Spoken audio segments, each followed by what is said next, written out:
Yeah, so I think we're good to go now. Now we're checking the sound.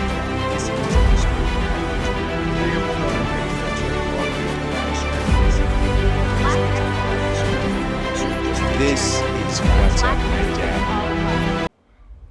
Hello, wonderful people. I am your host for the first episode of WhatsApp Naija. My name is Tobi Alli, and we're going to go on a very fantastic and awesome journey.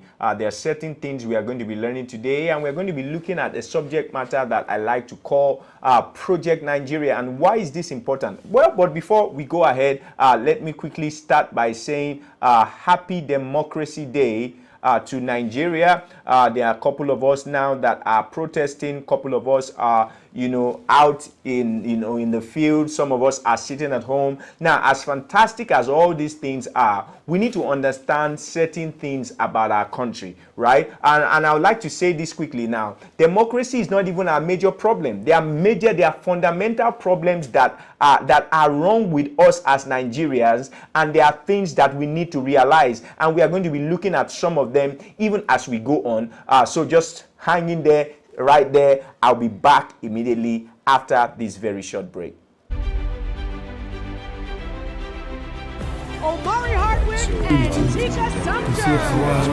Yeah, so I think we're good to go now.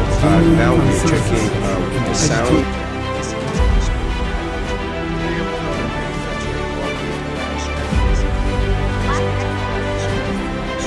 This is WhatsApp Naija.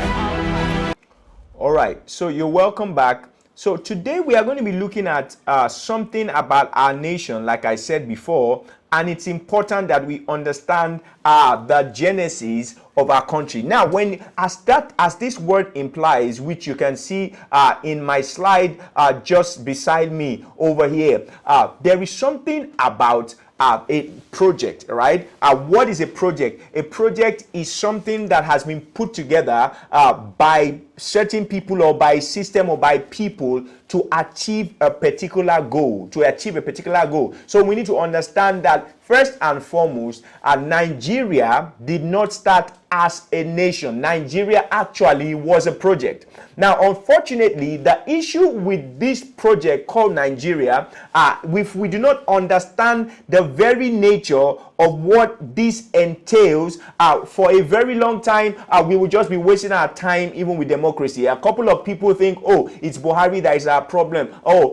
Jonathan spoiled things. It's PDP, it's APC. I want to quickly say to us, without any fear of contradiction, that the issue we have in Nigeria is bigger than just who is in office. It's bigger than who is our governor, who is our president, and all that. There are fundamental issues in Nigeria that we need to look at. And the very first thing I want to talk about here is this. Now, we need to understand that we the people are the true power. We are the true power. Now, as fantastic as all what we are doing is, even in terms of protest, in terms of lobbying, in terms of a couple of things that we are doing, there is a way in which we need to push this power. There is a way in which we need to use this power. And this power, it has to deal with the present foundation, the present documents, the present agreements, the present things that was the genesis of the project called Nigeria. And I'm going to be doing just something very short that we are going to be looking at what actually came about this project. What is the history of this project called Nigeria? For the sake of those who don't know, Nigeria, we are a group of many tribes, and all these tribes at a time were living separately. But there was a coming together of these tribes. But before we even come to the coming together of these tribes, I just want us to look at some few things, especially something fundamental that happened in 1884. So let's just go there quickly. Now, so one of the things that happened that we need to understand before we go there is that the present foundation that we have in this country, that is being used in terms of the template to administer resources, to choose who our political leaders are, to determine the kinds of things that we do. this present foundation is flawed. This present foundation is flawed. It's not Nigerian. It's not something that will help us move forward. It's not something that will even help us succeed. So our issues are beyond who is president, who is Senate president. There are fundamental things that we need to change. So let's just quickly go on into that. Now, there was a conference that happened in 1884. All right, and this conference was called the Berlin Conference, and certain countries, right, especially European countries, they decided and had this meeting that they were going to share the resources of Africa amongst themselves. This was what led to colonization much later. And it's important we understand that even though we are independent countries in Nigeria, in Africa, this particular meeting, this particular conference determined a lot of things, and is still determining even what is going on in our country. And if we do not change certain things about what happened here, it will be so unfortunate that nothing really is going to change. So let's just go on though.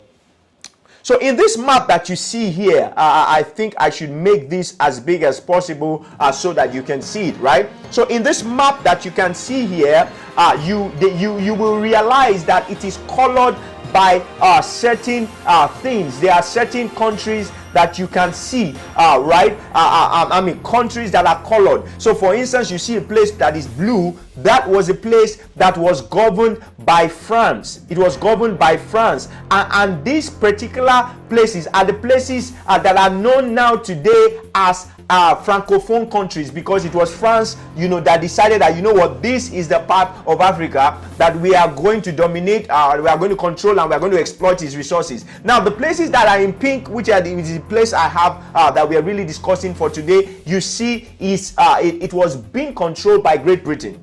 And that brings us to Nigeria. Now, you need to understand what I had said, what I told us some few minutes ago, that the plan of this meeting was for Africa to be shared and for its resources to be exploited. So you need to understand that whatever came about from this meeting, whatever countries were formed, whatever nations or projects were created, it was just for one purpose. It was not for the good of those nations. It was not for the good of those nations. It was for what? It was for them to be able to exploit. For them to be able to exploit, right? For them to be able to exploit. So we need to understand that this was for their exploitation, not for our own establishment, not for us to be able to function optimally, not for us to be able to arise as a nation. This was for what? It is for their own exploitation. So you need to understand that the project called Nigeria, as far as the Britons were concerned, right, it was for what? The project called Nigeria was for their exploration, was for them to be able to understand, for them to be able to enjoy the resources of Nigeria. And if we do not change whatever template it is that resulted into this, no matter who is president, there are certain things that are never going to, they are never going to change. Certain things are never going to change. So let us even look at some of the things that we are talking about in terms of what these guys did as far as Nigeria is concerned. Now, there is a man called Harold Smith. For some people, they might have heard about who Harold Smith is. Harold Smith was one of the people who was like the colonial masters, some of the people who were, in charge of the resources in Nigeria, right? At the nation that time that later became Nigeria. And I want us to look at some very interesting things that this man said. Now, for him, he's just this is tailored to Nigeria, but you need to understand that Berlin conference was about Africa. But as far as we are concerned in this discussion, what we are looking at is Nigeria. Now, if you look at this slide that we are seeing, what are the things that this man said? What are the things that he said about their agenda? He said their agenda was to completely exploit Africa, and Nigeria was his duty post. Are you seeing that? Nigeria was his duty post. Now, what are some of the things that Harold Smith said that he found even in Nigeria? Now, he said which we can see, and let's just even let's make that, you know, massive so that we can understand what this is about. He said that their agenda, right? Their agenda, what is it that they found out? They found out that Nigeria had a lot of strength in the south region. Are you seeing that? In the south region, Nigeria had a lot of strength in the south region, right? And there was intelligence, there was determination to succeed. They had well-established history. They were complex, but they had a focused lifestyle, and they had great hope and aspirations. So one of the things these guys saw was something in the south. They saw something in the south. And what did they see in the south? They saw strength, they saw intelligence, they saw determination to succeed. They saw people who are full of hope and who are aspiring for great things. Now, you might wonder, why would they say such a thing? You need to realize and remember what I said, right? That they had a project and they had that agenda in mind. So now they dissected to see how they could best exploit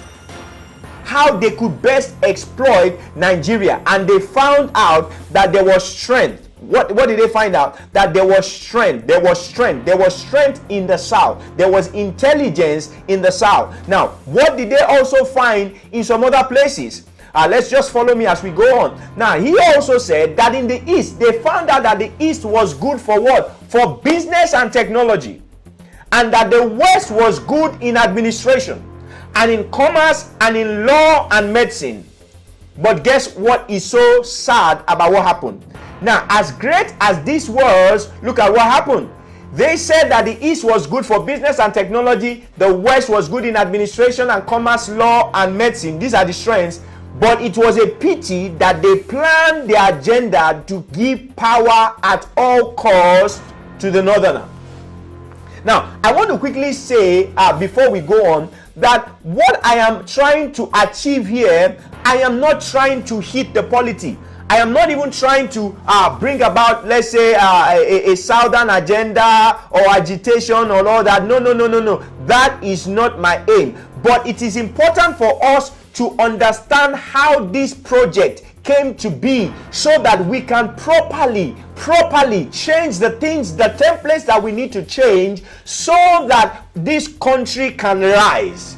So here you have these guys, and in our subsequent episodes, I'll be explaining to us even why they came to this decision, because this was not always what was there in the beginning, but shortly before independence, this is what happened. So they saw greatness. They saw greatness in the east. They saw greatness in the south. They even saw some level of greatness in the north. But however, they deliberately chose to give power to the north. Why? Because they found the north to be submissive. You know what that means? This means that even after the colonial era, their plan was that they wanted a tribe, they wanted a set of people that will still be submissive to them.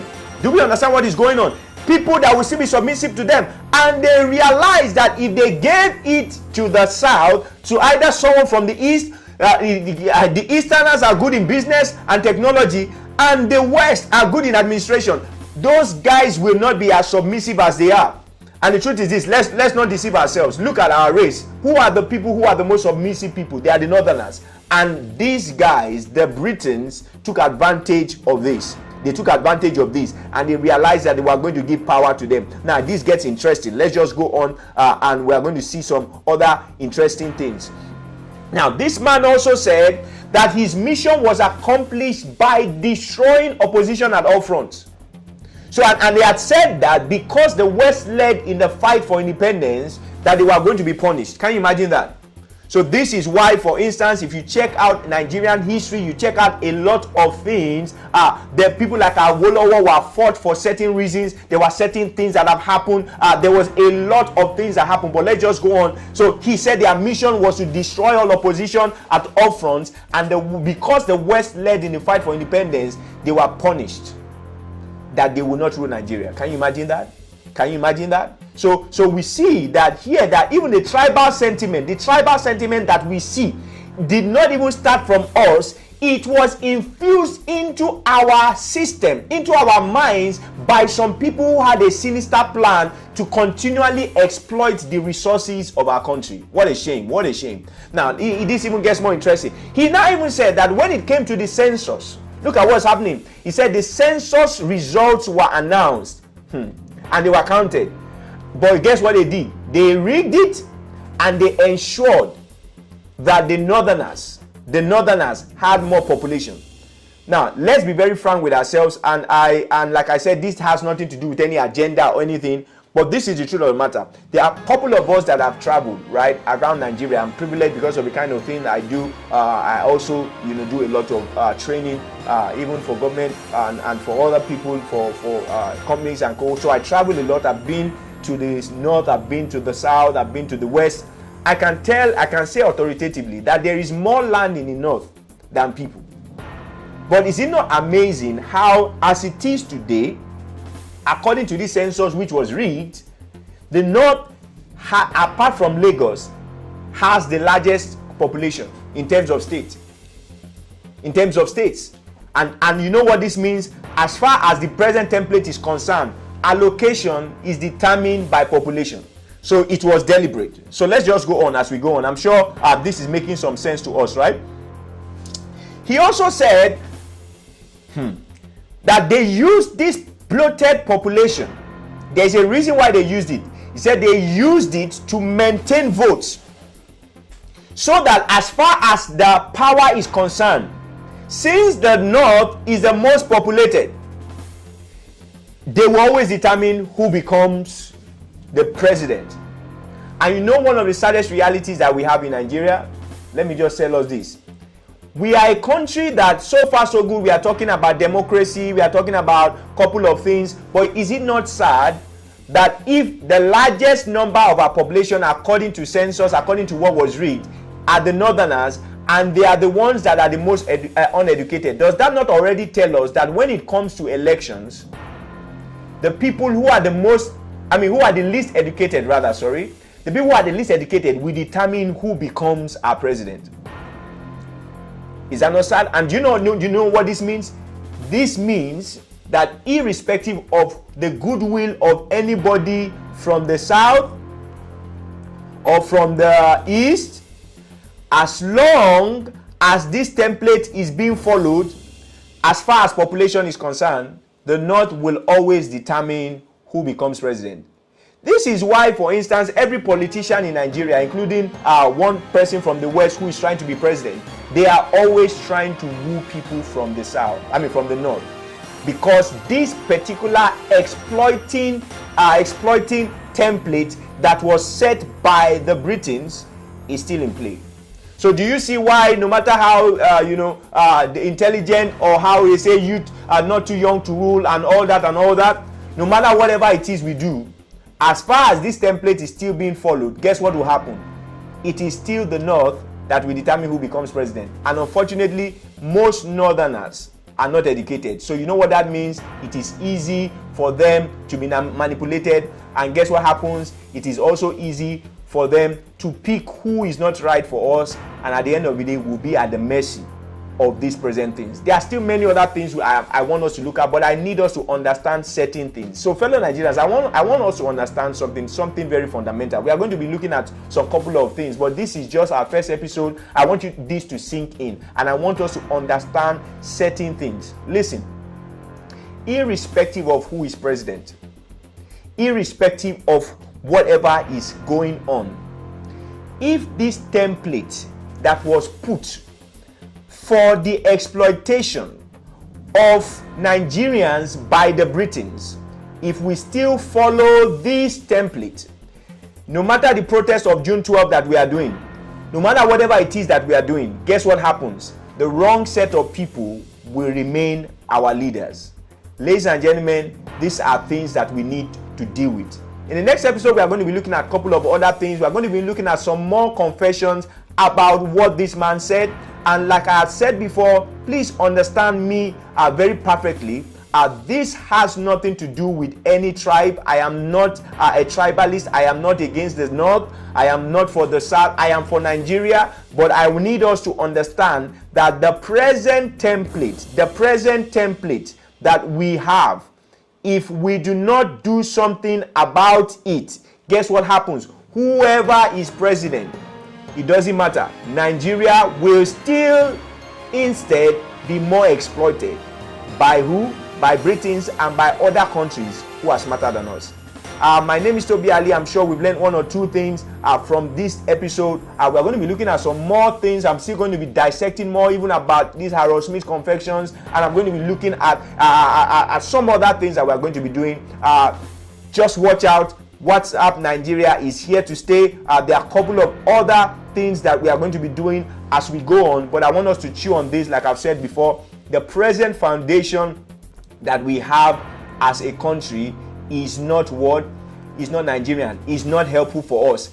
Whatever it is that we have today was determined by a country that had every reason, and everything they did was to exploit us. So if we do not do something about this and we continually run with this present template, nothing is going to change. Till I see you again, understand that Nigeria, there is hope for Nigeria. However, we need to use our power, right? We need to use our power, not just to protest for protesting's sake, but to talk about the fundamental template that is giving us issues, right? And find a way to resolve them so that our nation can move forward. For the love of Nigeria and for the love of all of us Nigerians, this is Tobi, Alli. Till I see you again, wonderful people, ensure that you pass this message and please share this video with as many people as you can. God bless you. God bless Nigeria.